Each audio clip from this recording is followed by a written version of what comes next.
कुछ ही दिनों में ज्योति वहां केवल मुलाजिम ही नहीं रही, बल्कि रजनीश के दिल पर राज करने लगी। केवल रजनीश ही उसे नहीं चाहता था, बल्कि वह भी रजनीश की दीवानी हो गई थी। ज्योति और रजनीश के बीच अवैध संबंध बन गए थे। कहानी शुरू करने से पहले हमारे चैनल कहानियां 7.4 को प्लीज सब्सक्राइब एंड लाइक अवश्य करें ताकि हमें मोटिवेशन मिलता रहे, ताकि आप लोगों के लिए नया नया कहानी लाता रहूं। आइए कहानी शुरू करते हैं। 12 मई 2017 की बात है। उस दिन पंजाब के शहर जालंधर का रहने वाला रिंकू सुबह से ही काफी परेशान था, क्योंकि तलाक के मामले में उसकी पेशी थी। वह उस रात भी सो नहीं सका था। उसके दोनों बच्चे स्कूल चले गए तो कमरे में बैठकर वह कुछ सोचने लगा। 10 बजे वह बच्चों को खाना पहुंचाने स्कूल गया, जहां से 11 बजे लौटा।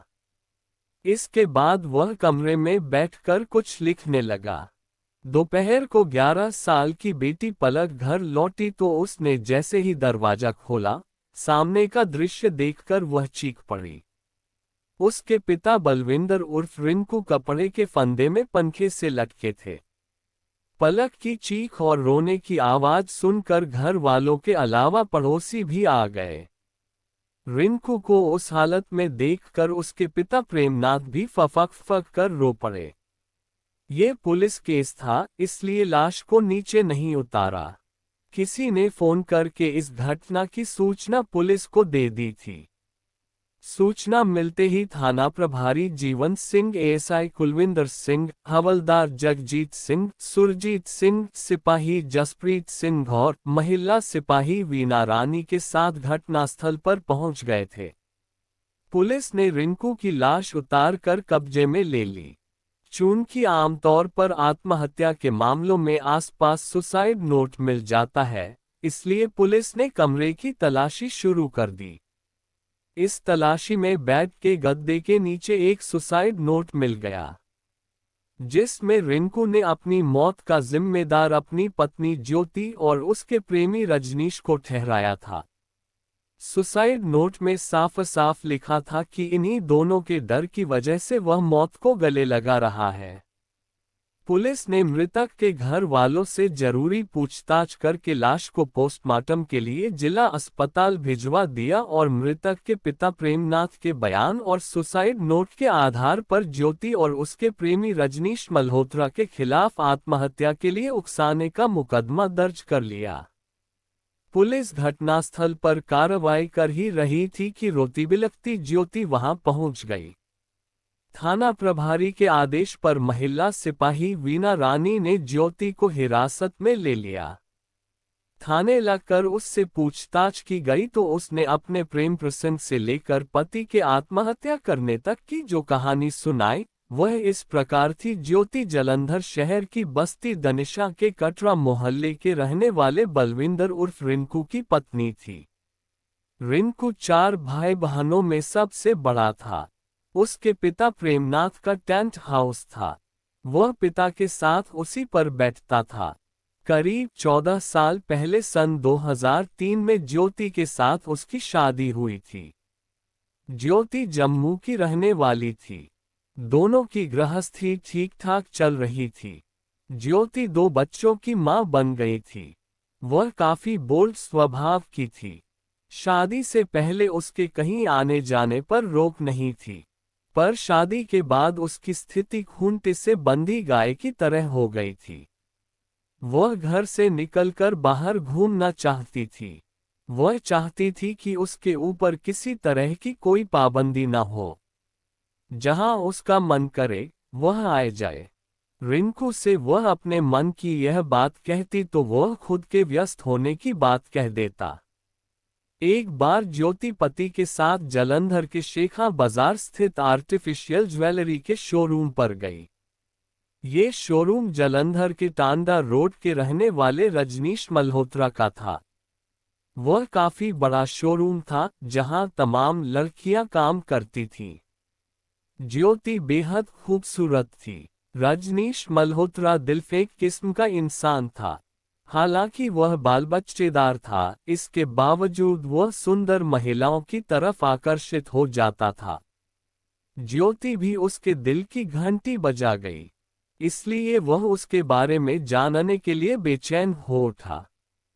बहरहाल अपने यार दोस्तों से उसने पता कर लिया कि जो महिला उसके दिल की घंटी बजाकर बेचैन कर गई है, उसका नाम ज्योति है और वह कटरा मोहल्ले के रहने वाले रिंकू की बीवी है। इसके बाद रजनीश ने कटरा मोहल्ले के ही रहने वाले अपने एक दोस्त से ज्योति और उसके परिवार के बारे में पता किया और ज्योति से नजदीकी संबंध बनाने के उपाय खोजने लगा। रजनीश ने सोचा कि पहले ज्योति के पति से दोस्ती की जाए, पर पता चला कि रिंकू तो दिन भर पिता के साथ टेंट हाउस पर बैठा रहता है। वह किसी के साथ उठता बैठता नहीं है। दोस्त ने बताया कि ज्योति को घर में कैद रहना पसंद नहीं है, वह कहीं नौकरी करना चाहती है। ये सुनकर रजनीश खुश हो गया। उसने दोस्त से कहा कि वह किसी से ज्योति के पास तक ये खबर पहुंचवा दे कि उसकी ज्वेलरी शॉप में एक काउंटरगर्ल की जरूरत है। दोस्त ने यह बात ज्योति तक पहुंचा दी। ज्योति अपने घर वालों की इच्छा के खिलाफ नौकरी के लिए रजनीश के शोरूम पर पहुंच गई। रजनीश ने औपचारिक बातचीत के बाद उसे नौकरी पर रख लिया। इसके बाद दोनों में बातें होने लगीं। जल्दी ही उनमें दोस्ती भी हो गई। रजनीश ने अपनी लच्छेदार बातों से ज्योति को जल्द ही अपने जाल में फांस लिया। कुछ ही दिनों में ज्योति वहां केवल मुलाजिम ही नहीं रही, बल्कि रजनीश के दिल पर राज करने लगी। केवल रजनीश ही उसे नहीं चाहता था, बल्कि वह भी रजनीश की दीवानी हो गई थी। ज्योति और रजनीश के बीच अवैध संबंध बन गए थे।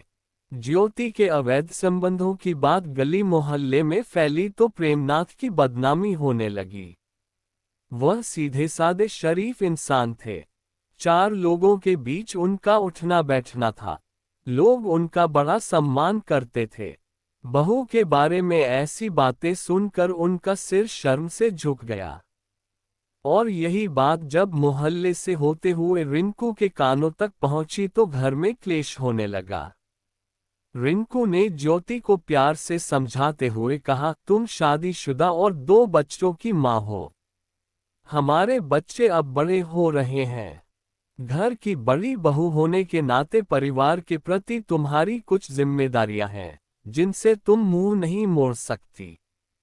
ऐसी बातें तुम्हें शोभा नहीं देती। दम घुटता है मेरा यहाँ, मैं खुले आसमान और खुली हवा में जीना चाहती हूँ। अपनी खुशी के लिए अगर मैं किसी से हंस बोल लेती हूं तो बताओ किसी का क्या बिगड़ जाता है। नहीं बनना है मुझे किसी के घर की छोटी बुरी बहू। मत पढ़ाओ मुझे खोखली मर्यादाओं और खोखले संस्कारों का पाठ। मैं किसी बात की परवाह नहीं करती। मैं जैसी हूं वैसी ही बनी रहना चाहती हूं। मुझे जंजीरों में जकड़ने की कोशिश मत करो। ज्योति ने मन की बात कह दी। पत्नी की बातें सुनकर रिंकू का मुंह खुला का खुला रह गया। वह जानने की कोशिश कर रहा था कि बड़ों का सम्मान करने वाली ज्योति एकदम से बदल कैसे गई। रिंकू को मुंह तोड़ जवाब देकर ज्योति की जैसे हिम्मत ही बढ़ गई थी। अब वह अपनी मर्जी से घर के बाहर जाती, मर्जी से लौटती और कभी भी तो लौटती ही नहीं थी। जब ज्योति बेकाबू हो गई तो रिंकू ने इस बात की शिकायत उसके मायके वालों से कर दी। ज्योति के पिता कृष्णलाल ने भी उससे समझाया, पर उस पर तो इश्क का जुनून सवार था, इसलिए उस पर पिता की भी बात का कोई असर नहीं हुआ। समय के साथ मामला इतना बढ़ गया कि ज्योति की शह पर रिंकू के घर में रजनीश का पूरा दखल हो गया। जब भी रिंकू पत्नी को समझाने की कोशिश करता, रजनीश उसके घर आ जाता और रिंकू को बुरा भला कहता। कई बार तो उसने ज्योति के सामने रिंकू की पिटाई भी की। रिंकू बच्चों के भविष्य और परिवार की इज्जत की खातिर अपना मुंह बंद किए रहा। पति पत्नी के झगड़े के बीच अब अक्सर बात बात में ज्योति तलाक की मांग करने लगी। लगभग 6 महीने पहले रिंकू की बेटी पलक का जन्मदिन था। ज्योति ने घर पर छोटी सी पार्टी रखी थी, जिसमें रजनीश ने भी बढ़ चढ़कर हिस्सा लिया था। रिंकू के पिता इस पार्टी में नहीं आए थे। पिता होने के नाते रिंकू को बच्चों के साथ बैठना पड़ा। पार्टी के दौरान ही रजनीश के सामने ज्योति ने तलाक की बात छेड़ते हुए कहा कि उसे हर हालत में तलाक चाहिए। उसी बीच कुछ ऐसा हुआ कि रजनीश ने बच्चों के सामने ही रिंकू के गालों पर 3-4 थप्पड़ जड़ दिए। इसके 2 दिनों बाद ही ज्योति ने पति का घर छोड़ दिया और वह मखदूमपुरा के चरणजीतपुरा में अलग कमरा लेकर रहने लगी। दिखावे के लिए उसने ये कमरा अपने आप लिया था, पर वास्तविकता ये थी कि यह कमरा उसे रजनीश ने दिलवाया था और वह भी उसी के साथ रहता था। मार्च 2017 में रिंकू ने थाना डिवीजन 5 में ज्योति के घर छोड़ने और रजनीश द्वारा मारपीट करने की शिकायत दर्ज करवा दी थी। इसके पहले भी समय समय पर रिंकू ने थाने जाकर अपने घर में बढ़ रहे रजनीश के दबदबे की शिकायत की थी, पर रजनीश अपने प्रभाव से उसकी शिकायत की सुनवाई नहीं होने देता था। स्थानीय भाजपा नेता होने के कारण रजनीश का क्षेत्र में काफी दबदबा था, पर इस बार रिंकू ने पुलिस के बड़े अधिकारियों के सामने गुहार लगाई थी, इसलिए उसे थाने में पेश होना पड़ा। पुलिस पर दबाव बनाने के लिए रजनीश पार्टी कार्यकर्ताओं के पूरे काफिले के साथ थाने पहुंचा था। उसने पुलिस के सामने लिखित में माफी मांगते हुए रिंकू से कहा था कि आज के बाद वह उसके घर में कोई दखल नहीं देगा। ये 16 मार्च 2017 की बात है। इसके 2 दिनों बाद ही रिंकू को ज्योति का तलाक के लिए भेजा हुआ अदालत का नोटिस मिला था। उसी शाम ज्योति ने रिंकू के घर पहुंचकर उससे धमकी दी थी कि बात बढ़ाने से कोई फायदा नहीं है, वह उसे तलाक देकर अपना पीछा छुड़ा ले वरना अंजाम बड़ा भयानक होगा। पुलिस पर दबाव बनाने के लिए रजनीश पार्टी कार्यकर्ताओं के पूरे काफिले के साथ थाने पहुंचा था। उसने पुलिस के सामने लिखित में माफी मांगते हुए रिंकू से कहा था कि आज के बाद वह उसके घर में कोई दखल नहीं देगा। ये 16 मार्च 2017 की बात है। इसके 2 दिनों बाद ही रिंकू को ज्योति का तलाक के लिए भेजा हुआ अदालत का नोटिस मिला था। उसी शाम ज्योति ने रिंकू के घर पहुंचकर उससे धमकी दी थी कि बात बढ़ाने से कोई फायदा नहीं है, वह उसे तलाक देकर अपना पीछा छुड़ा ले वरना अंजाम बड़ा भयानक होगा। रिंकू अदालत की नोटिस से उतना नहीं डरा था जितना ज्योति की धमकी से डर गया था। वह अच्छी तरह से जानता था कि ज्योति की इस धमकी के पीछे रजनीश का हाथ है। वह रजनीश की दबंगई से अच्छी तरह परिचित था। इसके बाद रिंकू डरा डरा रहने लगा था। उसकी समझ में नहीं आ रहा था कि वह इस मामले में क्या करे। पत्नी की वजह से रिंकू की समाज में काफी बदनामी हो चुकी थी। पत्नी की वजह से उसका परिवार समाज में मुंह दिखाने लायक नहीं रहा था। इसके अलावा रजनीश ने पिटाई करके उसे कई बार बेइज्जत किया था। इससे वह काफी हताश हो गया था। इसलिए उसने 12 मई 2017 को पंखे से लटककर आत्महत्या कर ली। पूछताछ के बाद ज्योति को कोर्ट में पेश किया गया, जहां से उसे जेल भेज दिया गया। रजनीश कुछ दिनों तक अपने बचाव के लिए सिफारिशें करवाता रहा।